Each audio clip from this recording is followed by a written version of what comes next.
Welcome. Good evening and welcome to our weekly class called Mitzutzos, the Sparks, the weekly Torah portion, where the focus is on short comments on different parts of the Parsha of this week, which is Vayeishev. The word Vayeishev means "and he settled," and it's referring to Yaakov. Jacob, our forefather, settles in the land where his father dwelled, and then it goes on to talk about his children. Now the words Vayeishev Yaakov implies that he was going to settle. So Rashi says that this is the desire of tzaddikim. Righteous people want to settle down. He went through such a hard life up until this point. He had to deal with his brother Esav, he had to deal with his uncle Lavan, and now he has a family, and he wants to settle. He lost his wife Rachel, and now he wants to settle down. So Rashi says, but God says no, it's not going to be so simple for righteous people. They're going to settle and find peace in the next world. That's the conventional understanding of this statement, that Yaakov wants to settle, and what happens right after this? He has the problems with his sons, the jealousy they had of Joseph. But there's other ways of looking at this. One way of looking at this is that if a tzaddik, if a truly righteous person wants something, then God will provide them with what they want. After all, it says, Ritzon Yireyav Yaseh, the will of those who fear him, those who have respect for him, God does. So if a tzaddik, a righteous person, a truly righteous person, a godly person, wants to live in peace and tranquility, then God will certainly provide him with his will and satisfy his will. So the truth is, that's what God did. Not right away. It was delayed. The last 17 years of his life, when he was reunited with his son Joseph, who had been sold into slavery and then became the viceroy of Egypt, well, the last 17 years of his life, he was reunited with his son Joseph, and those were the best years of his life. So yes, a tzaddik wants something, he gets it. He doesn't always get it on time. And it reminds me of a story. There was a very wealthy German Jew. Now, German Jews are known to be very punctual. That's the culture of Germany. And one day the rabbi notices that he's very depressed.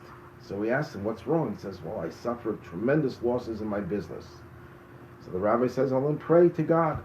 He'll certainly help you. Well, next week he comes to shul and he's even more downcast. He's even more depressed. The rabbi says, what happened? He says, I'm on the verge of bankruptcy now. Things got even worse. He says, well, pray again. And the rabbi was a little embarrassed. The guy didn't show up in shul anymore. The rabbi feared the worst. So he didn't look to find him and to find out what was going on. A few months later, he's walking down the street, and who does he see? He sees this German Jew, and he's all smiles. So he asks him, what's going on? He says, thank God I got back on my feet again, and I'm doing better than ever before. And he says to the rabbi, God is great, he's just not punctual. That's the response to the question. If Yaakov wanted to settle and live in peace, then what happened? Well, he got what he wanted, but it doesn't always happen when we want it. And the same thing we apply to the coming of Mashiach. We know, we're convinced, we believe with complete faith that Mashiach will come, that all of our pleas will materialize. It's long overdue. And when it'll happen, we'll be able to say, God, you're great, but you are not punctual. And we want you to be more punctual. So that's the comment on the first words of the Parsha, that Yaakov wanted to settle in peace. Then it says, Eilat, verse 2, chapter 37, verse 2. These are the different translations of it, the episodes of Jacob's descendants or the children of Jacob, the occurrences of Jacob. But the simple translation is these are the children of Jacob, and he goes on to mention just Joseph. So Rashi says in one of his interpretations that of all his children, Joseph was closest to Jacob. And Rashi says a few things. First of all, he says he looked like his father Jacob. Second of all, his whole life, when he worked for Rachel, he worked for her exclusively, and this was Rachel's son, first son. And also, all of the things that happened to Joseph happened to Yaakov. Yaakov was hated by his brother Esau, and Joseph was hated by his brothers. Yaakov was almost killed by his brother. Joseph was almost killed by his brother. So there were many things that make Yosef resemble Yaakov. But in Hasidic thought, it's taught, it goes beyond that. It's not just he looked like his father, he had similar occurrences to his father, but that Joseph was the ultimate extension of Yaakov. Avraham, Yitzchak, and Yaakov, Abraham, Isaac, and Jacob are our patriarchs. But they were on a level that couldn't really connect to later generations, if not through Joseph. Joseph had the power to take all of the spiritual energy of his father, and through his father, his grandfather, and great-grandfather, and transmit it to the next generation, and from there to the next generation.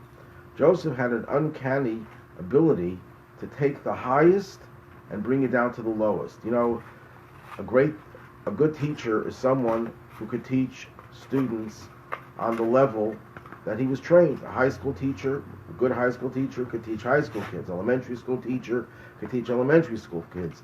A college professor could teach college students. Sure. But when you get a teacher who could be on the highest level of learning, a college professor, and he could take his subject, as abstruse and as arcane as it may be, and bring it down to the level of a simple person, that's not just a good teacher, that's a great teacher. Well, the same thing is true in spiritual matters. Joseph was not just a good transmitter of spirituality, so were his brothers. He was a great transmitter of spirituality.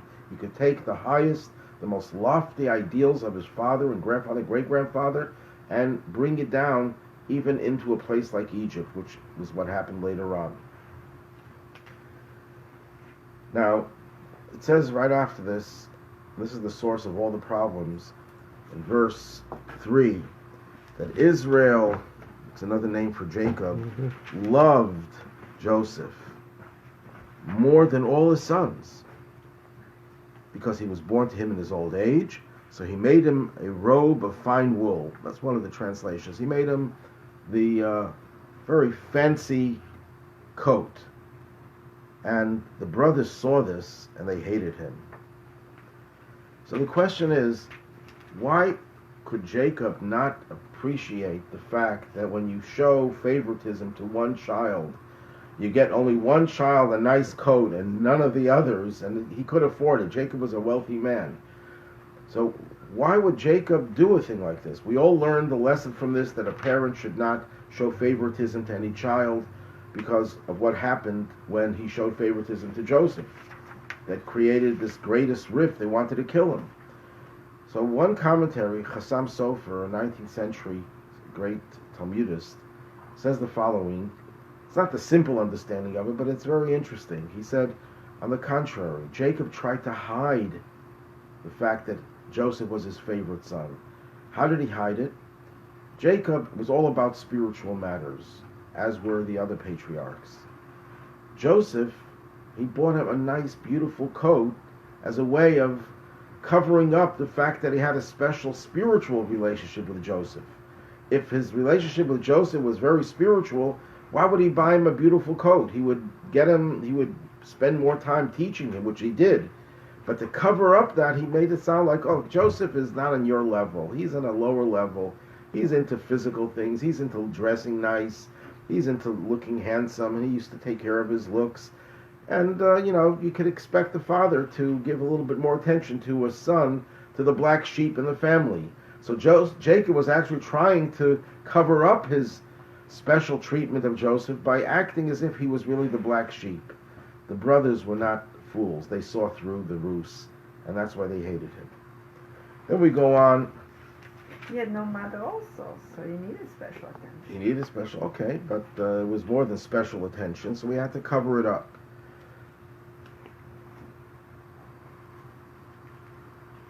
Now, the brothers hated him. Why did they hate him so much? Because it was jealousy, that is obvious. But it was more than that. It says he brought negative words to their father. That means he said nasty things about them. He reported things that they did that were pretty bad. One of them was that they ate what is called Aver min hachai, a limb of a living animal. According to the Torah, and this applies to non-Jews as well, it was one of the 7 Noahide commandments, you cannot eat meat unless you kill the animal. And he accused them of doing just that they would eat an animal before killing it, which is a horrible thing. And not only that, but it's one of the 7 Noahide commandments, which is a very serious breach. Now, what could that possibly be? Was he lying? Was he slandering them? Joseph wouldn't do a thing like that. We just said he was in such a high spiritual level. Why would he slander his brothers? So there's an interesting commentary by a 18th century Sephardic rabbi, and he says the following. There was a dispute between Joseph and his brothers about their status. Once Abraham came, before Abraham, let's start like that. Before Abraham, every human being was required to keep the 7 Noahide commandments, which were given to Noah, which he transmitted to his children. And they include the one about not eating an animal before killing it. Now, Abraham comes along and starts a new phase. He's circumcised, he makes a covenant with God. God treats him in a different way. He becomes the father of a new nation. So the question could be asked, was Abraham no longer bound by the 7 Noahide commandments because he had a new status and he had to identify himself as a Jew who had additional commandments but was not bound by the 7 Noahide commandments? Now that couldn't possibly be, because you can't say that Abraham had fewer commandments than his predecessors. But the question is, and I'll soon show you the difference, was his status of a Jew, or was he still considered to be a Ben Noach, a Noahide? What would the difference be? According to Jewish law, if you slaughter an animal, it makes it kosher. If it's slaughtered properly. But the animal could still be alive even after the slaughtering. So the question is, could you then, if you cut a piece off the animal then, could you then eat it? Well, if you follow the Noahide laws, it's still a living animal. But the Torah allows us to eat that meat because it was already slaughtered. So if they were considered to be full-fledged Jews, that meat was permissible. Joseph says, no, you're not. You're still Noahides. You still have to keep to the same restrictions as every other human being. They said, no, we are not Noahides anymore. We have to keep those laws, but not as Noahides. We keep it as Jews. And therefore, shechita, the ritual slaughter, makes it permissible. At any rate, that's a deeper way of looking into their dispute. Joseph slandered his brothers, and to make things even worse, after his father treating him as a favorite son, he slanders the brothers. Then he has a dream. In the verses 5, 6, and 7, where he sees the sheaves in the field of all his brothers are bowing down to his sheaf, to his grain. But of course that implied that his brothers were going to bow down to him. So what did that dream cause? In the next verse, in verse 8, the brothers actually say clearly, does this mean that you want to reign constantly over us or rule us all the time? And they hated him even more because of his dreams. and because of his evil reports. Then he has another dream. Joseph is dreaming, and he tells it to his brothers to rub it in, it seems. And what is his other dream? I have dreamed another dream. Just look, the sun, the moon, and the 11 stars threw themselves down before me. Now, what did that dream cause? In verse 11, his brothers were now jealous of him. So in the first dream, they hated him. In the second dream, they're jealous. Doesn't say they hated him, but they were jealous. What's the difference? So one commentary explains that the first dream, he only had 11 sheaves bowing down to his, 11 with a number of brothers. So they felt, you know why he had that dream? Because he thinks about it all day long. What does a person dream about? What they think about all day long. So he was thinking about how they're going to bow down to him. So they hated him for that. The second dream, he includes his father. They couldn't imagine that he would dream all day long that his father is going to bow down to him. So that must be a prophetic dream. That must have been a prophecy.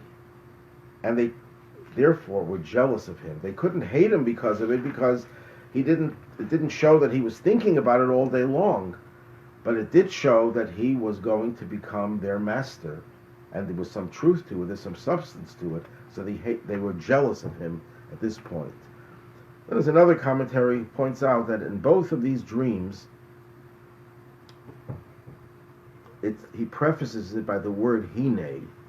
Hine they translate as behold. It's an expression of emphasis and joy. This is the way it's going to be. And that's why they hated him. They didn't hate him for the dream itself, because they did suspect that maybe he had these prophetic powers. They hated him because he enjoyed it.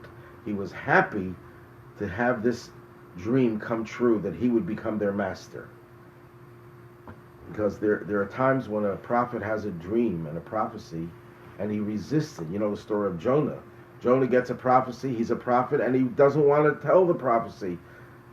He was resisting it because he knew it would reflect badly on the Jewish people, that they were not repenting when the people of Nineveh repented with one message. So a prophet, when he gets a bad message, or the other prophets, and they have to tell the Jews that things are going to be terrible, they didn't enjoy it. They were compelled to do it. But Joseph enjoys it.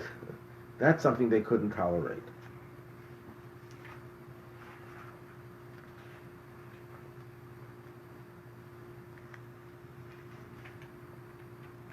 Now,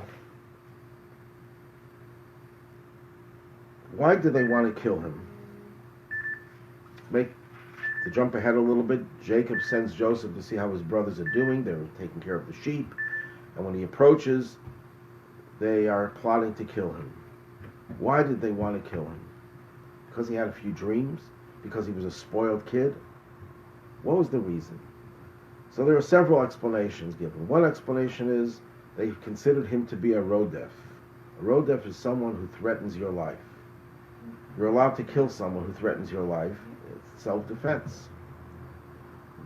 By his reporting the slanderous remarks about how they were violating the law, he was subjecting them to the death penalty.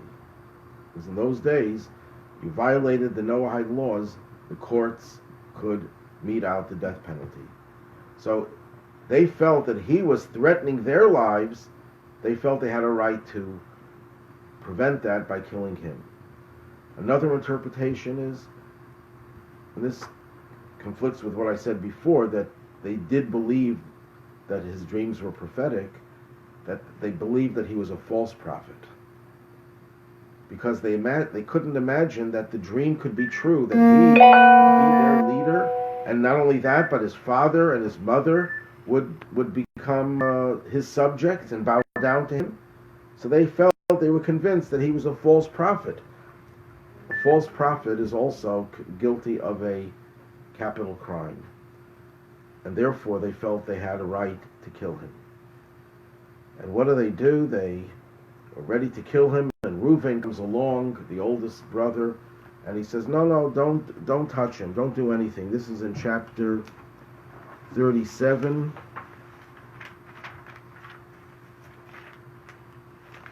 verse 21.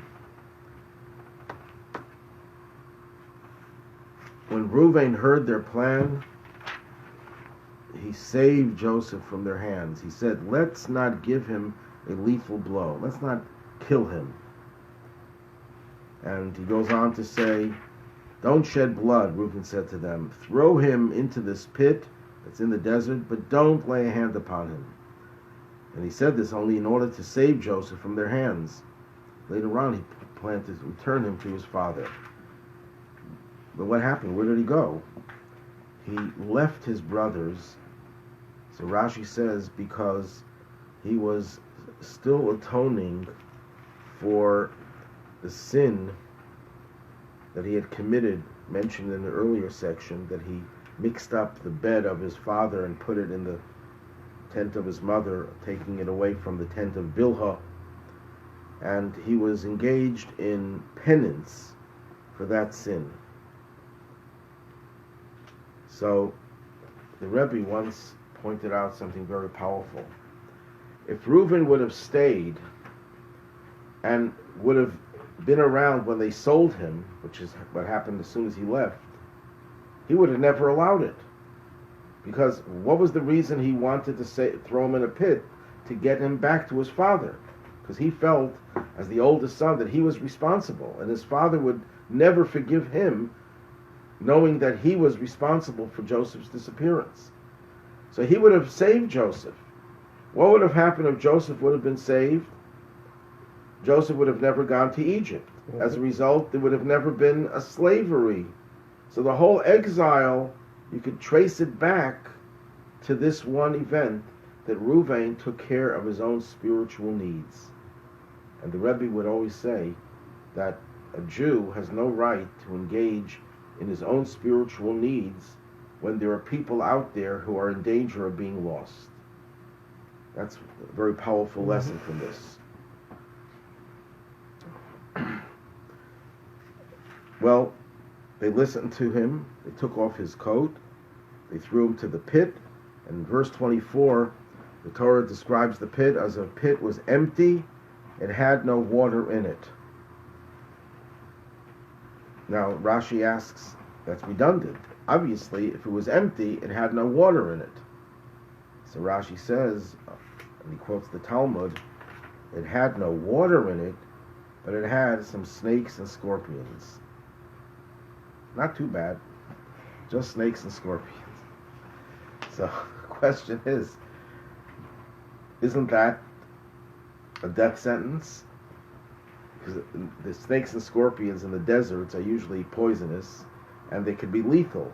Certainly if you fall on a few of them, they're not going to take it so kindly. So essentially, what was Reuben doing? He was trying to save Joseph, and he throws him into snakes and scorpions. So some commentaries say that they didn't know. He didn't know. It was a very deep pit, and they couldn't see what's underneath.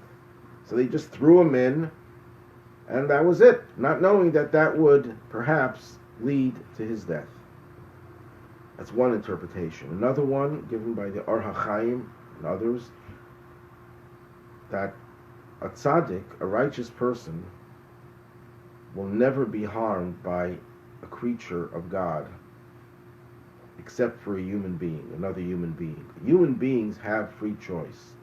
So a human being, an evil human being, could kill even the most righteous person because he has free choice. If he couldn't kill a righteous person, he would be denied free choice. But an animal will never harm a truly, perfectly righteous person because he has the image of God on his face. It says in the beginning of Genesis that Adam would rule over all the animals, and an animal would see a human being who's truly human, his humanity has not been in any way sullied, then the animal will not harm a human being. So this was like a test, Reuben said. If he's truly righteous and he's not guilty of all the things we accuse him of, then nothing will happen to him. even though there are snakes and scorpions. But if he is harmed by the snakes and scorpions, that proves that Joseph is not really the Joseph he claims to be. Did the brothers dig the pit, or did they find it? No, it says there was a pit there. They just threw him into the pit. Now, it's interesting that this statement, that the pit was empty without any water, that it had snakes and scorpions, is mentioned in the Talmud. And right next to it, the Talmud says, a Hanukkah menorah placed 20 cubits above the ground, that's about 30 to 40 feet, is not valid. And the question is asked, what's the connection between these two statements? A Hanukkah menorah placed on top of a high place is not valid, and the pit was empty without water, but it had snakes and scorpions. So one very clever interpretation is, given by the Vilna Gaon, that why is it that you can't use a menorah that placed so high? Because the eye can't see it. The eye could capture something up to 20 cubits, about 30, 40 feet.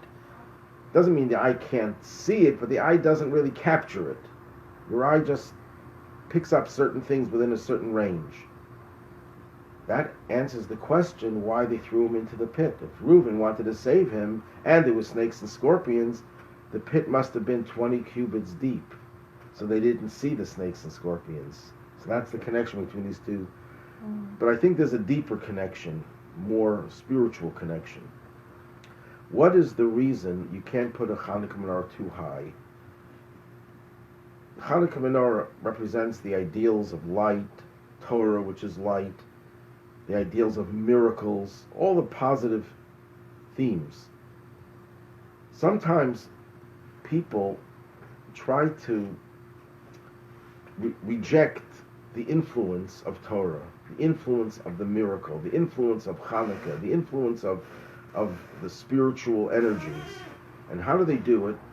They can do it in two ways. One way they can do it by saying, it's too high.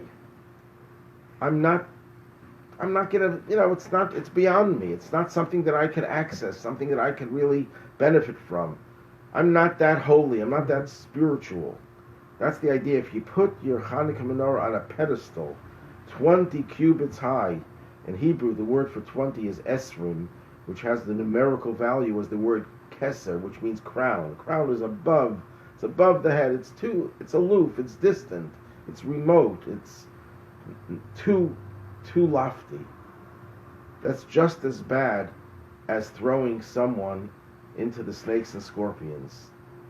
By putting spirituality on a pedestal and saying it's not for me, so in that way you're praising it, you're saying it's so high, it's the same thing as throwing someone into a pit of snakes and scorpions. And there's many other hundreds of explanations for the juxtaposition of those two thoughts. Another point, more spiritual one, it says the pit was empty, it had no water in it, but it had snakes and scorpions. Water is a symbol of Torah. A person could say, you know what, I don't have Torah, but I could be a good person. So the answer is no. If you don't have Torah, if you don't have the ideals of Torah, ultimately you will become prey to the most lethal influences in the world. Torah is the greatest insulation that protects us from all of the negative influences. Okay. Then we go to a totally different topic. No, before we go to the totally different topic,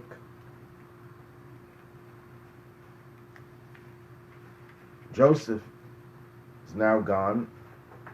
Jacob is told that his son Joseph was killed by an animal, and he's mourning for his sons for many years, 22 years.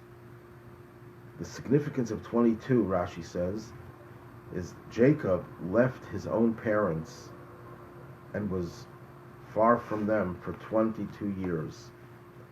And therefore, he suffered the same fate that his son would be away from him and would be missing 22 years. And he refused to be comforted. Why would he refuse to be comforted? So there's an interesting fact that Rashi quotes. when a person passes away and the family mourns, after a while, time heals. Time heals. That's a fact of life, that God made it possible for people to carry on with life even after the loss of a loved one. I remember once I was talking to a group of people about this topic, and a couple came over to me and they told me a terribly tragic story of how they lost, I think, 2 children in an accident, and they said they can't be comforted. It's already 2 years later. So I asked them, were you able to talk about your loss right after it happened? They said, no, we were like in paralysis, emotional paralysis. They couldn't function at all. I said, and now you could function. You're coming to the class. True, grief-stricken, but your healing process is a much slower one. But there is change, obviously. No one should ever know of such a tragedy. So Jacob could not be comforted 22 years. Why is that? So Rashi says because Joseph was still alive. And when a person is alive, even though the person who would normally be mourning doesn't even know it, somehow they can still feel the loss. They cannot be comforted. That's why in society today, it's so important for people to have closure. You know, when a soldier is missing in action, there's still grief for years and years. Why? Because there's no closure. And when the person is still alive, there's obviously no closure. Okay, then we go on to a different topic. The Torah goes on to a different topic. Yehuda descends from his brothers. Why does Yehuda move away from his brothers? Because his brothers were very upset with him. He was the one who told them to sell Joseph in slavery. And because of that, he is criticized. Now, the Talmud says an interesting thing. Anyone who praises Yehuda for selling Joseph is insulting God. And the compromise that he made was a terrible thing. Generally speaking, we like to make compromises. Two people have an argument and they have a feud about monetary matters. We want to compromise. But that's when two people are compromising each other's interests. I can compromise my interest, and you can compromise your interest. But we can't both decide in compromising a third person's interest. Let's agree about how much money we should take from a third person. We won't take it. You can't do that. It reminds me of the story of Reb Zusha, the famous Hasidic master, who was very poor. He had a 10-ruble note, or whatever the car was in the days, and he had to put it away in a safe place. He wanted to carry it in. So he opens up the Chumash Bible, the commandment, thou shalt not steal. He puts it there. It says, even if a thief would want to steal it, his conscience would bother him, and he wouldn't steal it. Well, he comes back a few days later, and it's gone. But as he's leafing through the book, he finds 5-ruble note next to the words, love your fellow as yourself. And he said, look, the thief was nicer than me. I was only thinking of myself. He was thinking of me.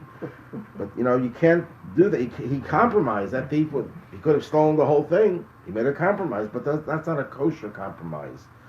So Yehuda made a compromise, but it was not a kosher compromise. And for that he suffered. Because Yehuda is the ancestor of King David, who's the ancestor of Mashiach. And Mashiach represents purity, no compromising. And that's essentially the lesson of Hanukkah, which always coincides with this Torah portion. Hanukkah is about not compromising. They found a cruse of oil that was pure, but they didn't want to use the rest of the oil they had, even though Jewish law allows you to use contaminated oil if you have nothing else. And God made a miracle. They shouldn't have to use the contaminated oil, because the idea of Hanukkah is we're not going to compromise. The Greeks didn't mind Jews learning Torah.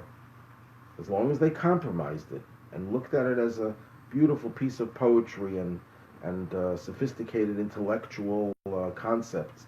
Once you start looking at it as a godly system, the Greek says, no, you can't do that. So if the Jews would have compromised, they would have had Torah, they would have been able to do the mitzvahs, and they would have become honored Greek citizens. No, they would not compromise. You can't compromise someone else's system. You can compromise your own interests, but not someone else's. So Yehuda, who compromised, went downhill. That's why it says, it was at the beginning of chapter 38, it was at that time that Yehuda descended from his brothers. He went down from his brothers. And they blamed him for making that compromise, because he was the leader, and a leader can't compromise the way others can get away with it. See, Reuben also made a compromise, throwing him into the pit. But Reuben's compromise was only a staying effort. He was going to finish the job had he been given the opportunity. Yehuda decided, no, we'll sell him into slavery. And what happens over there? He gets married. He has 3 sons. 2 of the sons are married to Tamar, and they were evil, and they die. God kills them, and she was expecting to marry the 3rd son, because in those days, and this is true even after Sinai, if a man dies childless, the wife has to marry the brother. In those days, it was to marry any close relative, including the brother. But Yehuda was afraid to marry her off to his 3rd son because she had a pretty bad track record. She got rid of 2 husbands. So what happened? She went to a place where he was taking care of his sheep, and she posed as a prostitute. And when Yehuda asked her for her services, she says, "What are you going to give me?" So he said, "I'll give you a young goat from the herd." Could you give me some collateral? That's in verse 17. "What should I give you?" And she said, "Your signet ring, your cloak, and the staff that's in your hand." And he gave it to her, and later on she conceived and goes back home, and when they saw that she had become pregnant, apparently she had an affair when she was bound by law to marry the brother-in-law. And now she had an affair, so they wanted her to be put to death. And she says, you know who the man is? The man who owns these 3 things: the seal, the ring. The seal is the signet ring. That's the signet ring, and the sealim is the cloak and the staff. And Yehuda said, "Yes, she's right. It's my fault. I didn't let her marry Shelah, my 3rd son." And she gave birth to twins, and one of the twins was called Peretz, who was the ancestor of King David. Very, very bizarre story if you look at it on the surface. But there's a beautiful commentary by one of the Hasidic masters. It's a long commentary, but I'll try to encapsulate it, about this whole story. This whole story happens where she is about to be executed 3 months after she had that relationship with Yehuda. It just so happens that Hanukkah occurs 3 months after Rosh Hashanah. So this Hasidic master said the following, that 3 months after Rosh Hashanah, the Satan, who's the angel, the prosecuting angel, mentioned in the book of Job, who came on Rosh Hashanah to prosecute Job, he comes to God. Yehuda has God's name in it, so that's a metaphor for God. And he said, your daughter-in-law, the word daughter-in-law is bride, whose name is Tamar. It's a metaphor for the Jewish people who are called Tamar. Tamar is a palm tree, date tree, and the Jews are also called my bride. It says the Jewish people have sinned, and they have been doing illicit things. So Rosh Hashanah, they were great. They were wonderful on Rosh Hashanah. They were pious. But 3 months later, the whole Rosh Hashanah wore off. So God says, okay, what can I do? They should be punished for that. So the response of the Jewish people is, no, we're not so bad. Look at these three things. What are these three things? Well, if you translate them literally, at least two of the three. The first one is the seal. That's a metaphor for the high priest's sealed cruse of oil that we light on Hanukkah. Look at us. We light the Hanukkah menorah. The Hanukkah menorah represents the sealed cruse of oil, which represents the core of our neshama, of our soul. We have the seal. And the next one is the cloak. The cloak, the Hebrew word here is psilim. Psilim means threads. We have the wicks. We don't just have the core, we also have wicks with which you light the fire. And the third thing is the staff.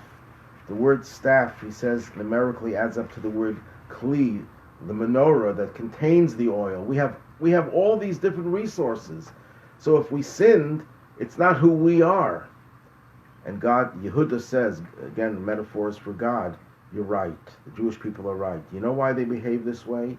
It's not because they're bad people, not because they want to just get me angry, because I didn't give them to Shelah. Shelah is a metaphor for Mashiach.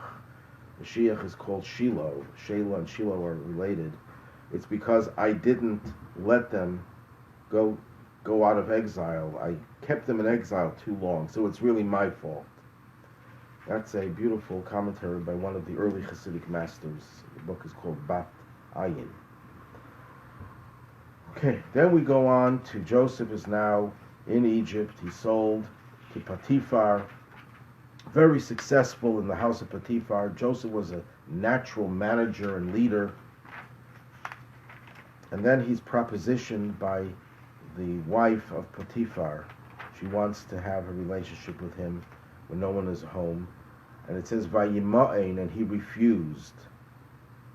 Well, if you look at the Hebrew of the word Vayima'en, it has a note. It looks like a zigzag note. That's in verse 8, chapter 39. The word Vayima'en has a zigzag, if you can see it over here. It's called shalshelis. It's a chain. The way it's sung is Vayima'en. Goes up three times. The word shalshelis, which means chain, also has the word shalosh, three in it. Three links. Chain less than three links is not going to be considered a chain. There are 3 steps, it seems also. Right. So why? Yeah. What? 3 steps in the symbol. Why is there that symbol? This symbol only appears 4 times in the whole Torah, and each time there's a reason. And one of the reasons given that Joseph was not. He was tarrying. He was thinking, should I do it or not? It took him some time until he finally said no. Heck of an offer. Right. So that's one explanation. But there's a better explanation that what stopped Joseph from submitting to her charm, it's the chain. It's the chain. There's a story told of a man who was in Spain ready to be put to death by auto de fe. Where they burned people alive because they were Jewish. And this person was very close to the king, and the king really wanted him to survive. So he had them release, unchain him. And he said, if you proclaim your faith in our religion, well, I'll make sure that they will release you. And he says, I can't, the chains. He says, but I removed the chains. He said, the chains, my connection to my fathers, to my grandfathers, to Abraham, Isaac, and Jacob, I can't allow the chain to be broken. Well, that's what Joseph was thinking. If I do this, I am severing my ties to my father, my grandfather, my great-grandfather, Abraham, Isaac, and Jacob, and to the matriarchs, and the whole dynasty, or the whole chain of generations will be broken. And conversely, he thought about the future. He said, if I go through this, my future will be gone. There will be no chain coming from me. And the Rashi quotes a midrash that says that what stopped him, he saw the image of his father in the window. Again, the same idea. He sees how he's going to be separating himself from his father. He says in the window. What's the significance of a window?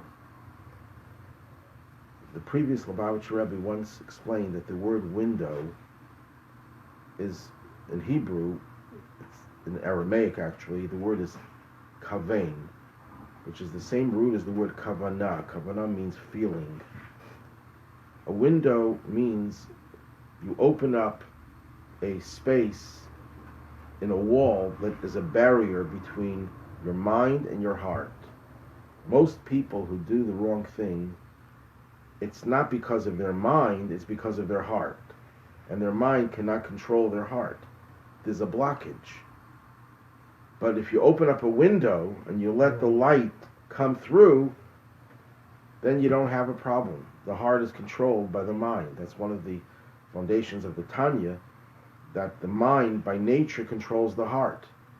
So, and the word father is a metaphor for one's intellect. The intellect is the father of emotions. So what stopped him? A window was opened and his intellect was able to penetrate his emotions, and it controlled his emotions. Was he celibate, or was he rejecting her, or was he rejecting all women? Do we know? At that time, he had no wife. He was single. Does that mean he was celibate? Yeah, sure. Yeah, sure.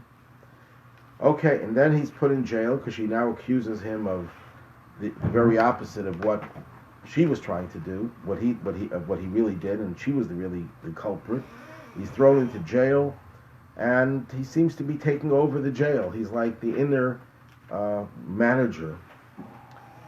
And one day he notices the two ministers of the king's butler and his baker, are depressed. And he goes over to them and he asks them why they're depressed. This is in chapter 40, verse 6. So he asked them in verse 7, why are you so downcast? And they said, we had a dream and we don't know the interpretation. And Joseph says, well, God knows how to interpret it. Tell me what the dream is. And the butler tells him the dream, and Joseph interprets it that in 3 days he will be reinstated by the king. And what happened after that?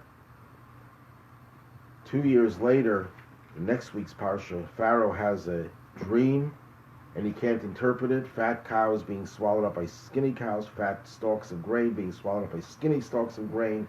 Doesn't understand what that means. He calls in all his interpreters, all his magicians, all his senior scholars, and no one could give him a satisfying interpretation except for Joseph. How did he get to know Joseph? The butler says to the king, I remember there was this Jewish guy in prison who knew how to interpret my dream. And at the end is, of course, is history. So the Rebbe says a remarkable thing about this whole story.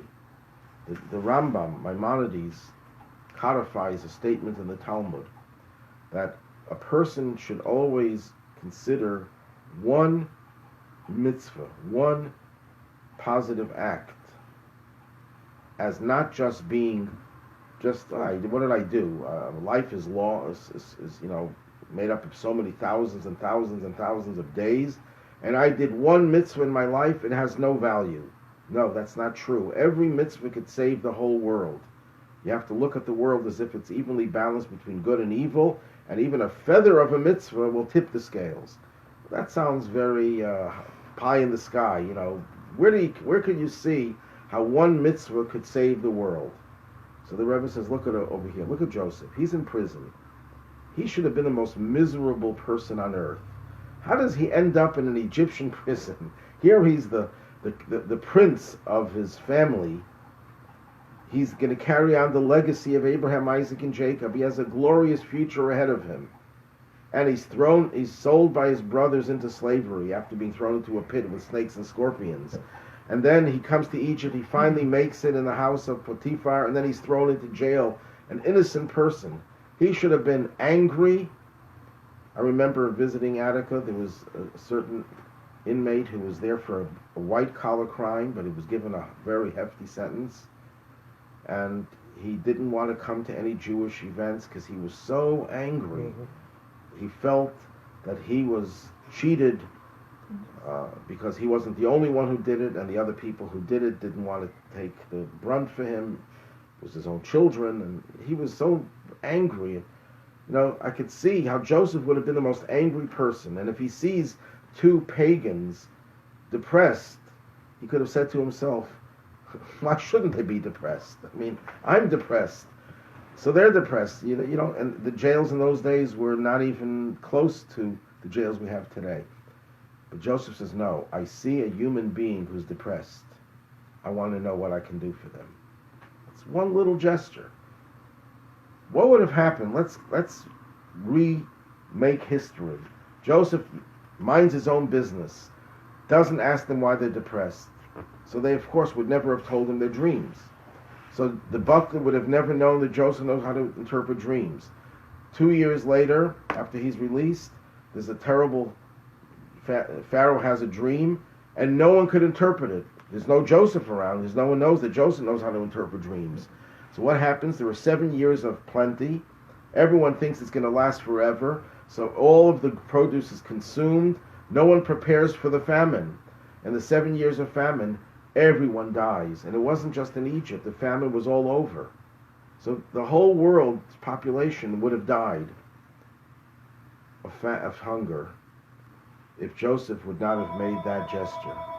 So what do we see over here? That one mitzvah actually saved the world. Mm-hmm. And that's why we should never underestimate the power of even one mitzvah.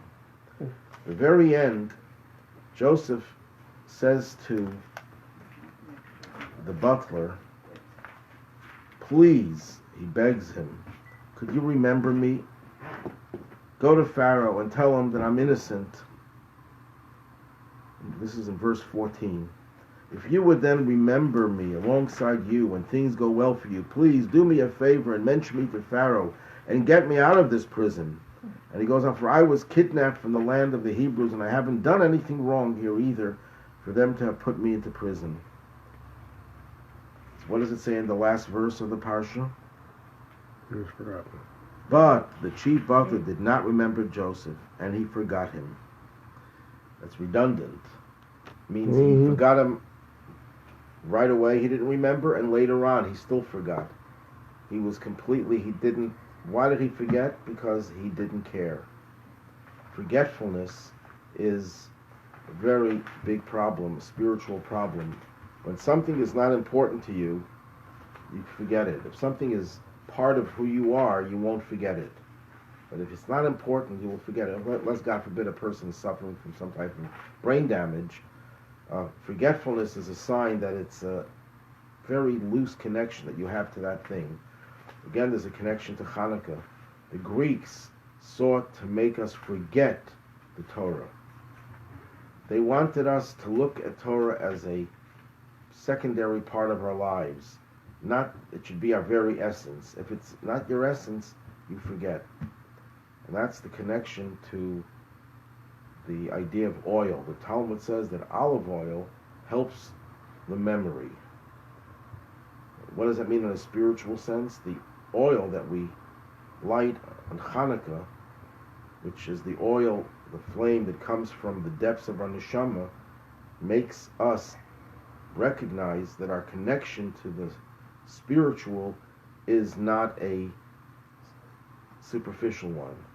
It's a part and parcel of us, and therefore there cannot be forgetfulness. And it's interesting that Hanukkah has 8 days. In Hebrew, the word 8 is Shmona. The word for forgetfulness, the name that represents forgetting, is Menashe. Menashe and Shmona have the same letters rearranged. But also Hashemen, the oil. Mm-hmm. So when you have the oil, that takes away the forgetfulness of the Greeks who tried to impose their ways on us, and it takes the 8 days of Hanukkah to get rid of the forgetfulness. Why 8 and not 7? Because 7 is a conventional number. Nature divides itself into 7 days of the week. When things are done in a conventional way, when your relationship with something is based on simple, logical, or emotional foundations, it's not going to last too long.